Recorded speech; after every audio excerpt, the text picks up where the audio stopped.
a horde of underworld bounty hunters, Mac Bolan turned up in Los Angeles, where he quickly formed a death squad of former Vietnam buddies. The executioner was not retreating. He was attacking to the rear, as the Mafia family of Julian DeGeorge, Southern California capo, immediately learned. Bolan and his highly skilled band of Vietnam heroes came to grief in Los Angeles, however, thanks largely to Detective Captain Tim Braddock and his special Get Bolan detail. 7 of Bolan's squad fell to the Mafia guns, and the other 2 were apprehended by the police. But not before the DeGeorge family had suffered grievous wounds which would prove to be fatal.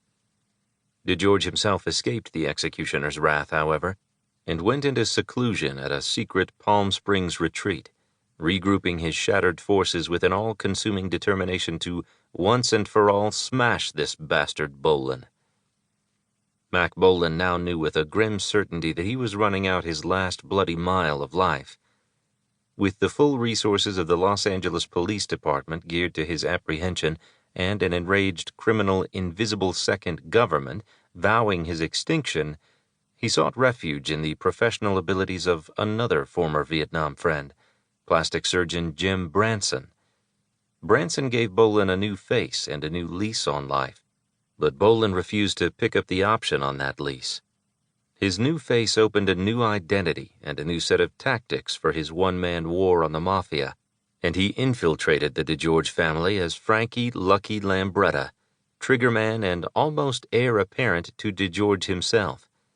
This gambit ended in the complete disintegration of another Mafia arm, and at least one federal agency was beginning to see Mac Bolan as perhaps a God-sent answer to the spreading menace of syndicated crime. There was little comfort in all this for Bolan himself, however. The influence and power of La Cosa Nostra was still on his head. Every day he lived increased the odds against his living another day. His new face was now well known by the police and the underworld alike. Every step he took was echoed by the sounds of pursuing feet. Every place he touched down was quickly jarred by a determined pouncing by the hounds of hell, and every hand stretched out to him in friendship was immediately severed by the forces arrayed against him. There was nothing left for Mac Bolan but unending warfare.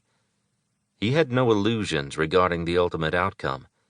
One man could not forever persevere against infinite odds. Mac Bolan, however, did not waste much time in contemplating his own death.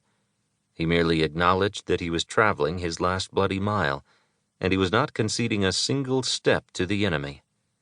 Mac Bolan's war with the Mafia was to the death. Chapter 1. Skirmish in Phoenix.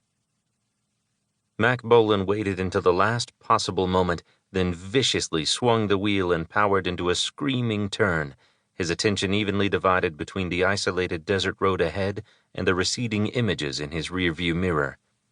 A heavy car braked into the intersection behind, swinging broadside and overshooting the turn to careen into the shallow ditch at the side of the road.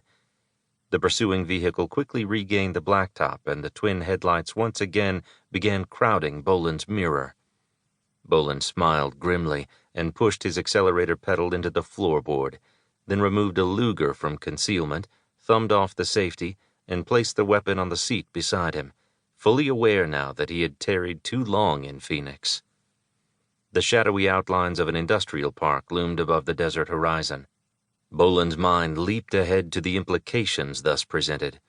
The road very probably terminated in that cluster of buildings. If so, he could only hope that the complex was unfenced. Otherwise, he was trapped on a dead-end road to an executioner's hell. Almost too late, at 95 miles per hour, he flashed past the warning sign and saw the bright reflectors in the heavy chain-link gate just ahead. His mind still racing furiously forward, Bolan hit his brakes and his headlights at the same instant and fought the little car to a fishtailing halt, coming to a broadside rest just inches from the barrier.